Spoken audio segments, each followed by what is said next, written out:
Bonjour, nous nous retrouvons dans la deuxième partie de cette vidéo consacrée à l'art journaling et aux impressions avec la plaque 9 par 11 pouces de chez Ranger.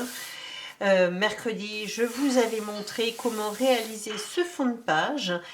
Et comme souvent, lorsque l'on travaille avec la gel presse, on a tendance à se laisser aller et à ne plus trop savoir où aller après, parce que les fonds, parfois, se suffisent à eux-mêmes.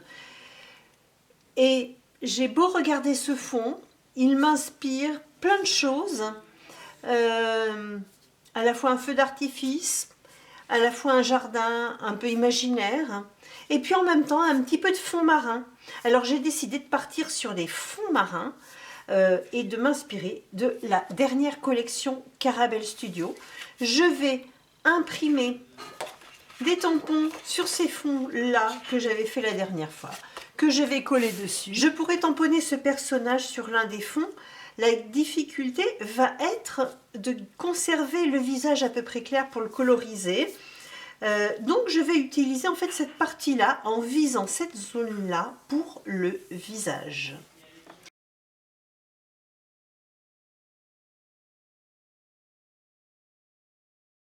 Je vais tamponner avec de l'archival. La Versafine aurait des difficultés à sécher sur ce papier, je serai obligée d'embosser.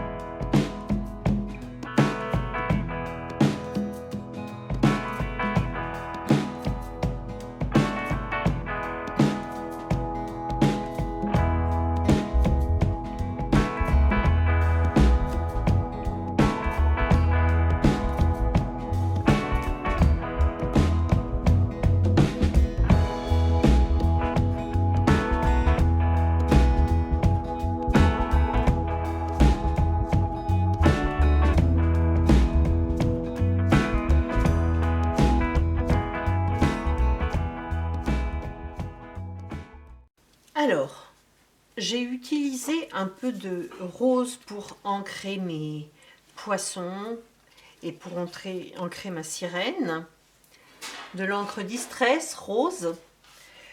Je vais maintenant faire la même chose sur le contour de ma page. Ça va permettre de pouvoir fondre l'ensemble.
page d'art journal est terminée, quasiment exclusivement faite d'impression à la gel presse, que ce soit tant pour le fond que pour les éléments de décoration. Alors ceci est une inspiration, mais voilà, on peut travailler l'intégralité d'une page d'art journal avec des impressions à la gel presse. Je vous souhaite une très bonne fin de journée et je vous dis au mois prochain.